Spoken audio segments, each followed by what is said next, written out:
The Breakfast Flakes podcast brought to you by the Blue Cat Bar and Grill, next to the Roadside Event Center in Huntley. The Blue Cat, it's where it's at.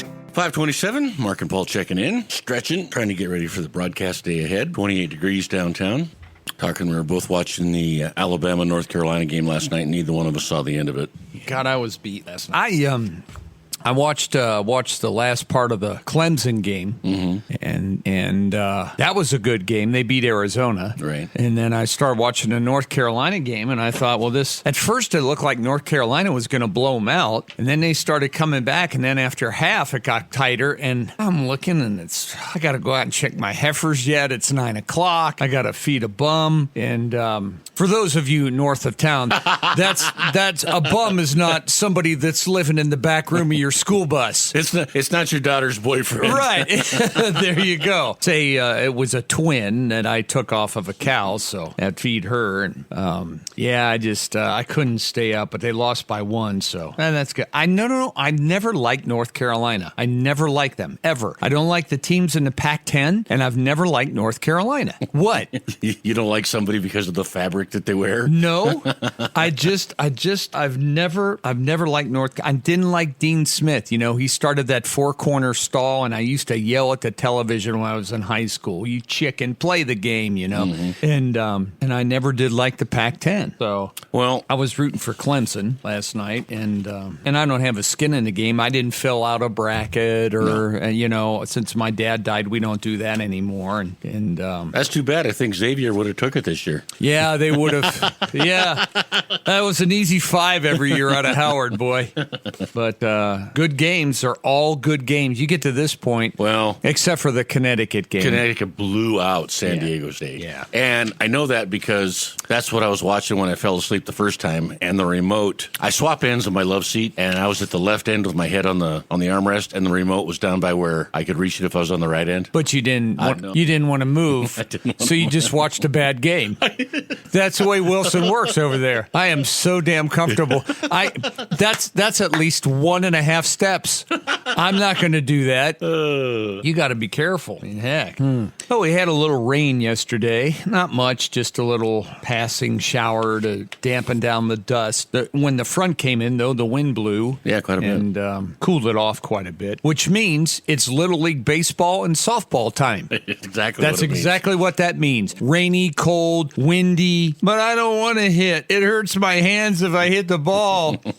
So while the parents are watching from inside the car. Yeah, insulated coveralls, sipping hot chocolate and whatever else they put in it. So opening day yesterday in baseball, so there was a lot of that around. Reds won. Opening day is always a special day. It's special all around the country, but it's special for Cincinnati people because they were the original professional baseball team, the first one. Right. And Cincinnati always, before TV ratings and markets and stuff all came into play, Cincinnati was always the traditional opener for Major League Baseball. Right. And then that changed. Right. Money, markets, TV, contracts, all that kind of stuff. So Oakland A's had more people watching the game in the parking lot than went inside. They're protesting the team moving to Vegas. So their paid attendance was a little over 13,000.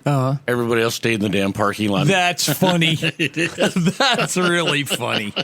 Well, they're moving anyway. Right. Yeah, they're moving. You know, it makes you wonder if Major League Baseball could get by with 145 games.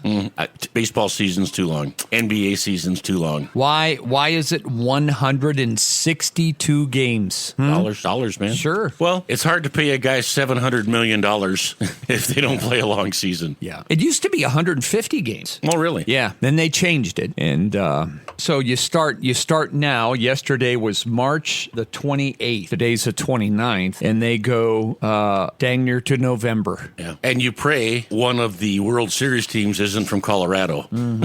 So you're not playing World Series baseball when it's 10 degrees. Oh, yeah. I remember when Boston was in it, they had snow, had to delay it one day because of the snow on the field. And they brought choppers in and put choppers out there to dry it up, let them spin out there. And And it's no matter who you are, it's tough to keep somebody healthy for 162 games. Good point. That's why the Iron Man thing with Lou Gehrig and Cal Ripken is so impressive. How many they played in a row, and of course they're overshadowed right now by the Shohei Ohtani gambling thing that they're going to look into. Oh, he didn't gamble. That was his interpreter. I know.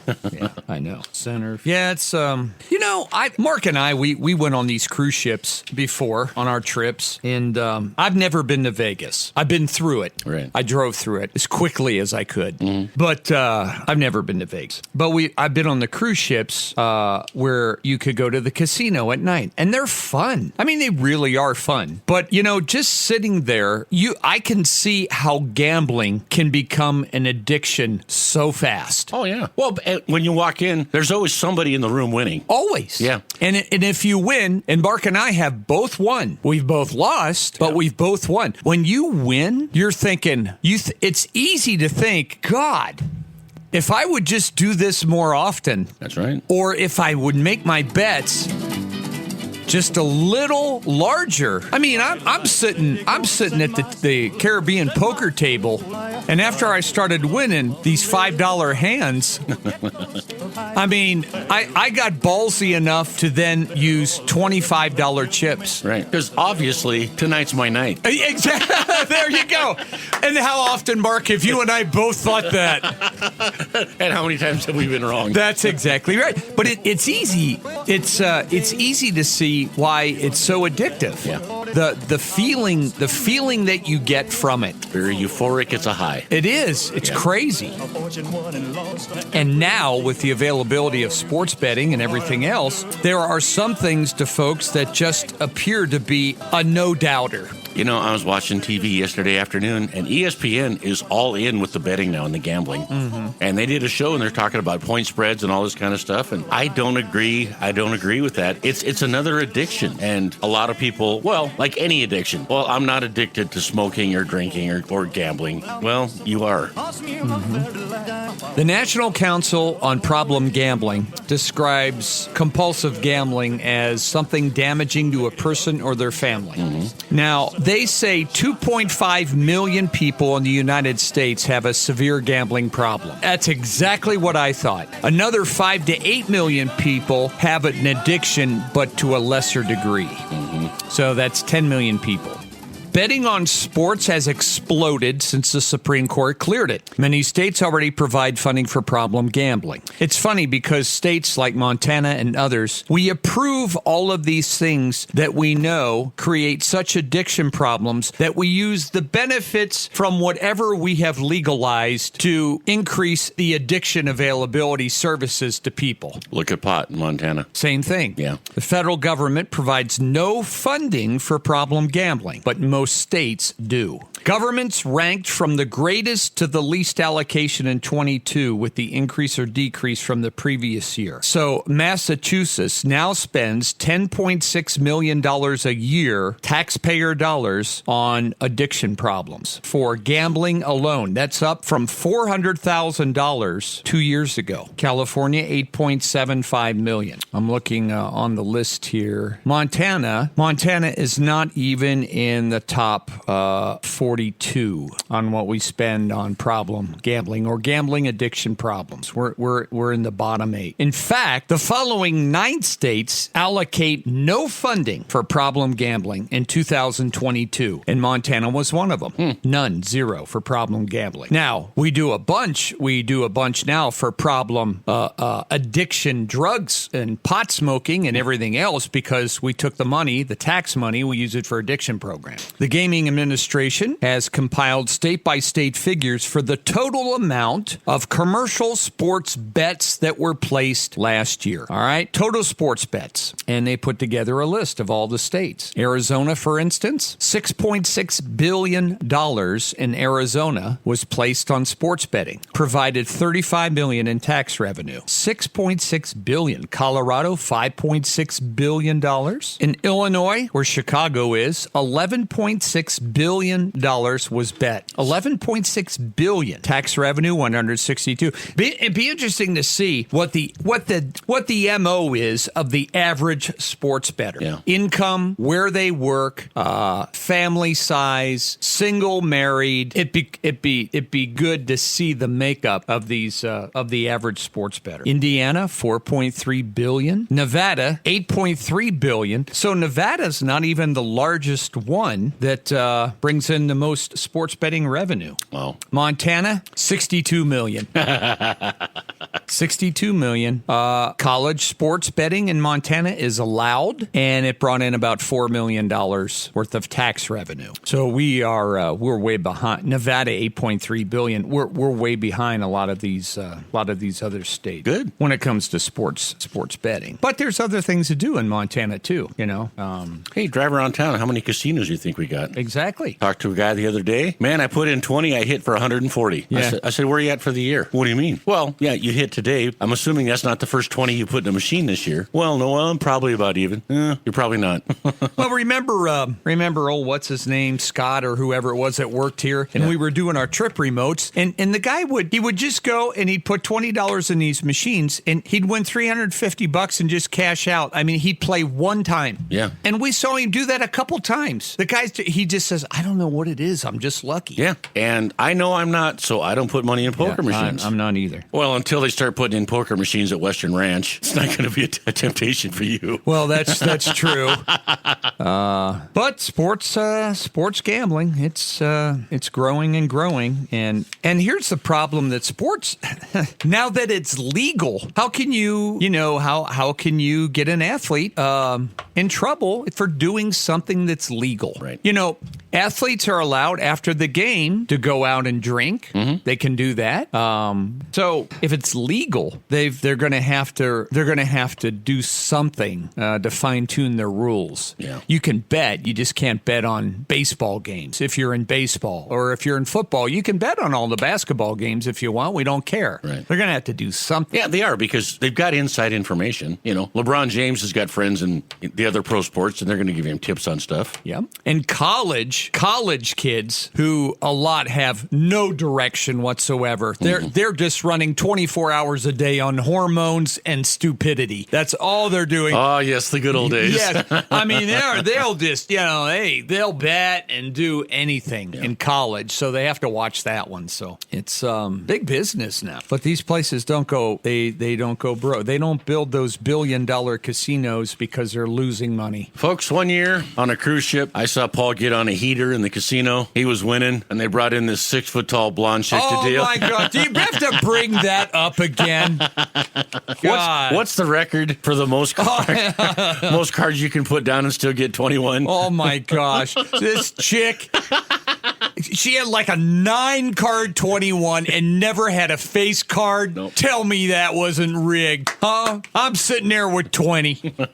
And I got $50. It's our last hand. I got 50 on the table. And I mean, I'm feeling good. Oh, okay. 20. You hold? Yes. A 2. A 3. A 6. A 2. An ace. A 2. A 4. A 2. Another ace. And she just kept adding the no face cards. I know. You know what the probability of that happening is, Wilson? Yeah, but look at the money it saved you since. Over the years. You haven't gambled, so. I never go to a table where there's a beautiful 6-foot-tall blonde gal dealing now. Well, and then the cruise ship stopped somewhere, and we were going out to do some shopping and sightseeing. I saw her. And she walked out with us, and Paul, don't hit her. I was going to tell her, going shopping, huh? You got my 50.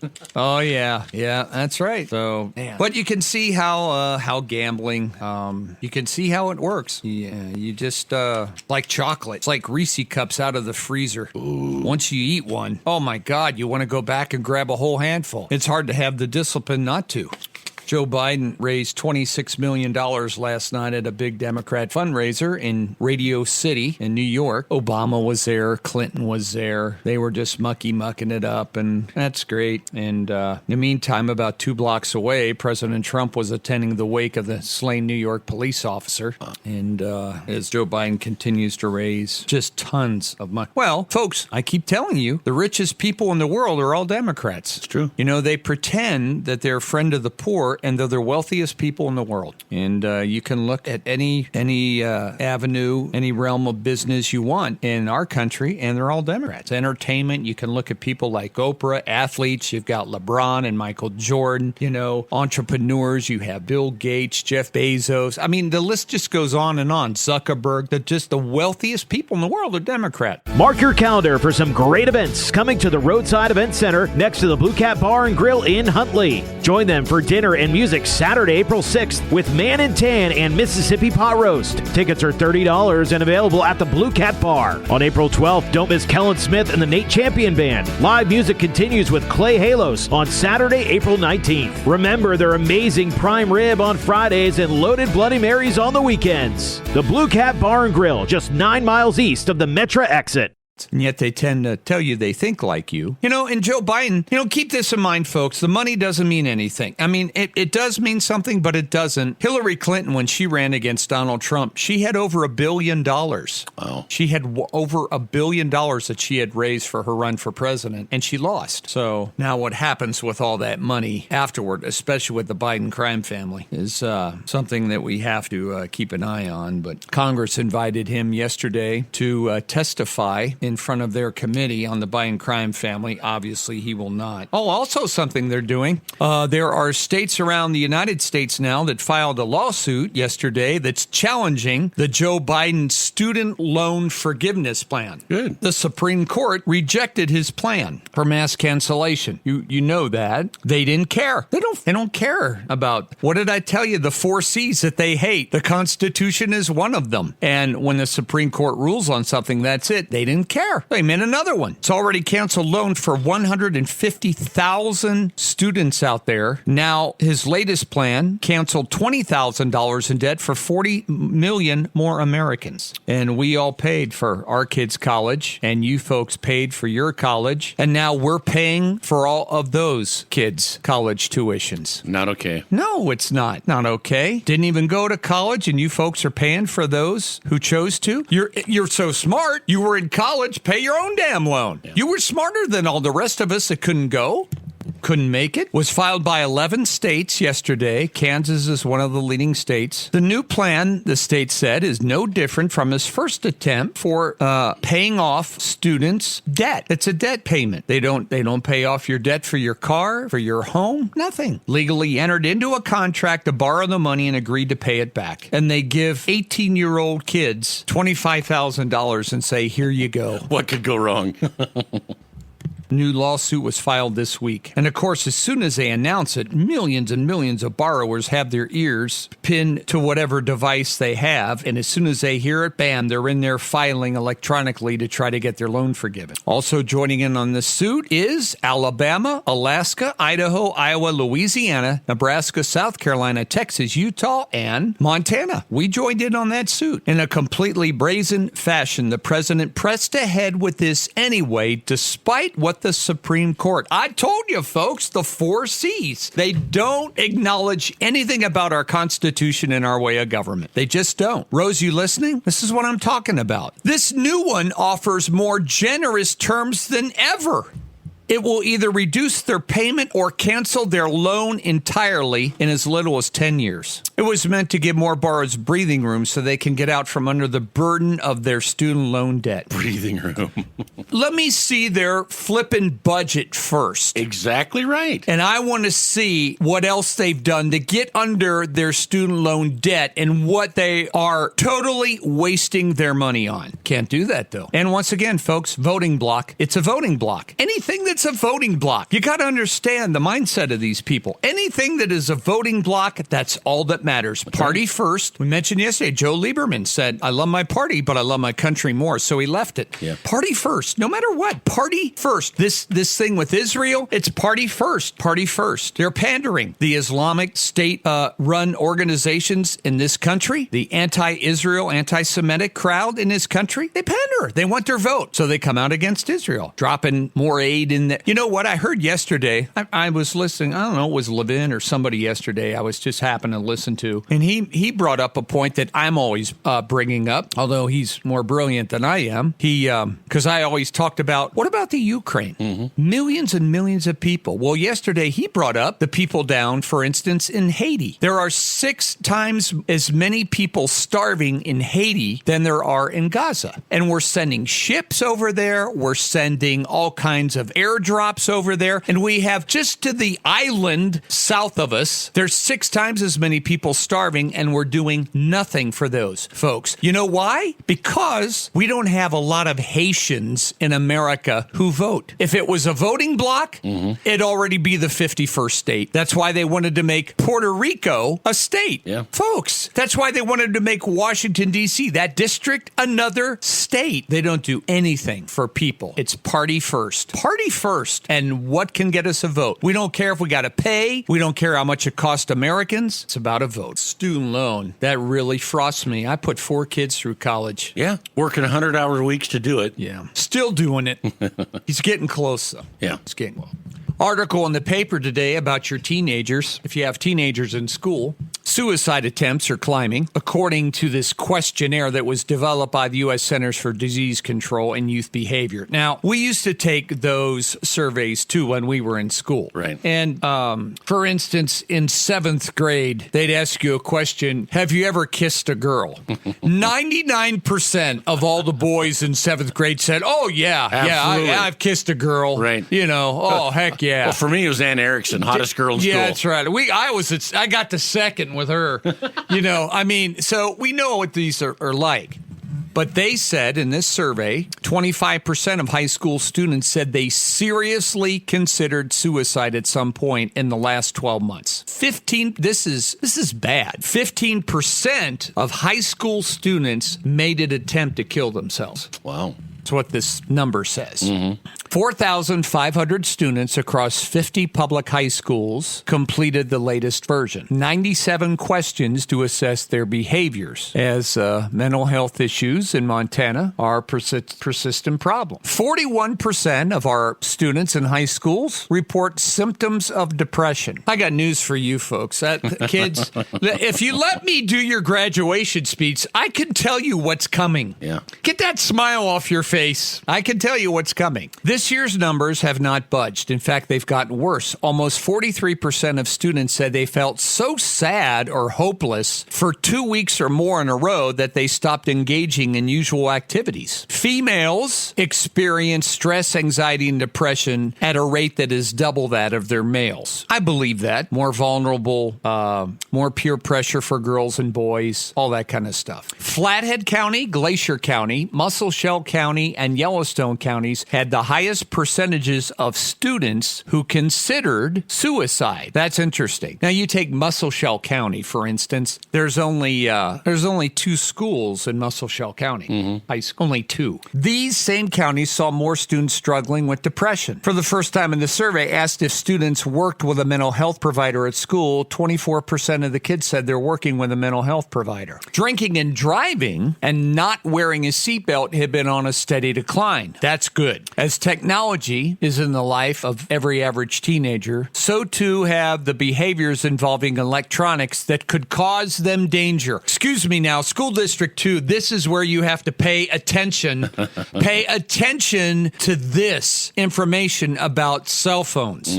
Other schools are already ahead of you. 60% of students reported texting or emailing while they drive. That's the highest total we've had in 10 years. Over 50% of them said they use the internet and other cellular apps while they're behind the wheel. They didn't ask them about using them in school, maybe for a certain reason. On substance use, alcohol and smokeless tobacco are becoming less widespread. 9% of kids use cigarettes. 21% of kids are smoking dope. How could that be? That's impossible. Mm-hmm. That's impossible, Mark, because you can't buy it if you're under 21. Right.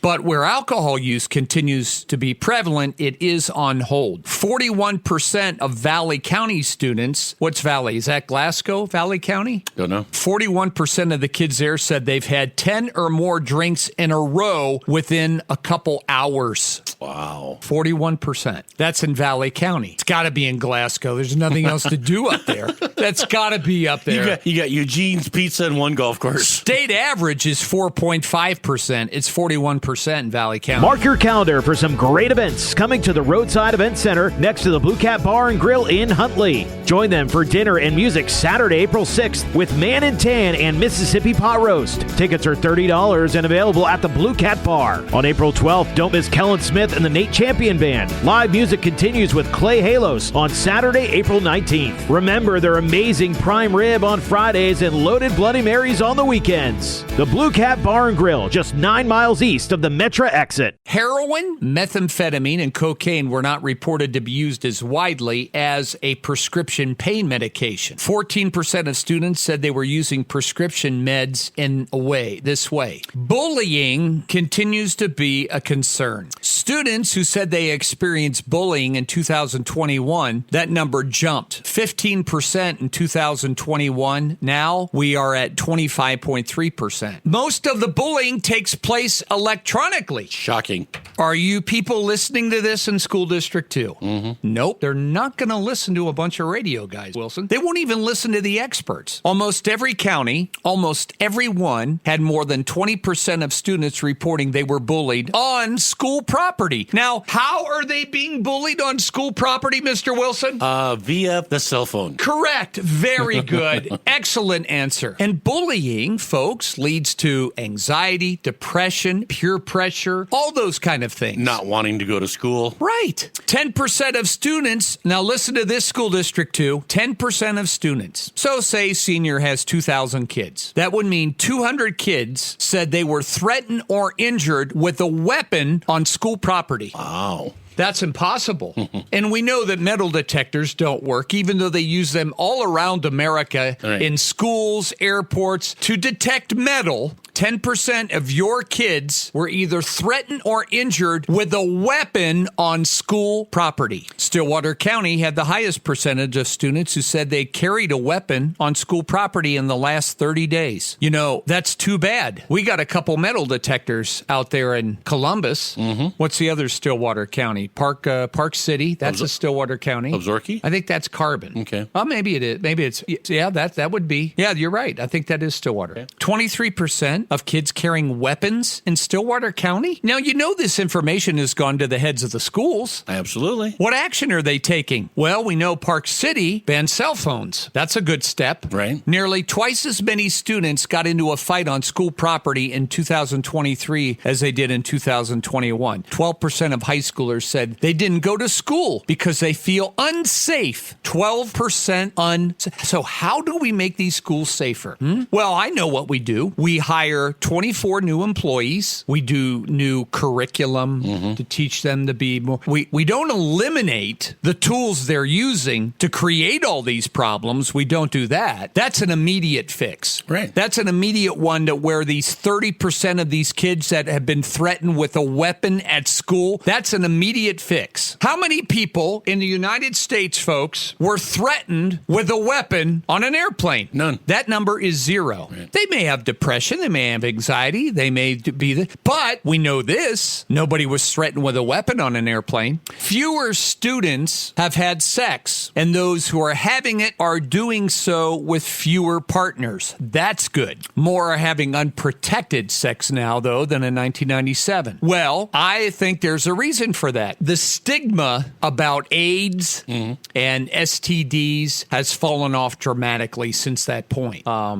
I think that's one reason. After remaining steady for 2 decades, the percentage of students who reported being forced into having sexual intercourse has ticked up to 9.8% in 2019 to 15.2%. A declining share of students, though, said they were physically abused by their partner. That's good. Numbers were the worst in Missoula County. 18% of students said they had been forced to have sexual intercourse against their will. Well, then, isn't that rape? Yes. So let's use the words that we need to use. That's the highest in any state is in Missoula County. A growing share of students are not eating right, not eating vegetables regularly. Soda consumption has increased for the first time since 2017. More high schoolers aren't getting breakfast. That's 20%. A lot of them have it there. They just don't eat it. Right. They sleep until 7:56 and they get up and they go to school. Physical activity has remained fairly consistent, but the percentage of high schoolers spending 3 or more hours a day on a screen unrelated to schoolwork has shot up. 72% of the kids spend 3 hours or more per day on a screen unrelated to schoolwork. And I'll bet it's higher than that. Yeah. 72%. 82% of kids said they're on social media. Higher. Yeah. Rates of obesity and being overweight has jumped more than doubled.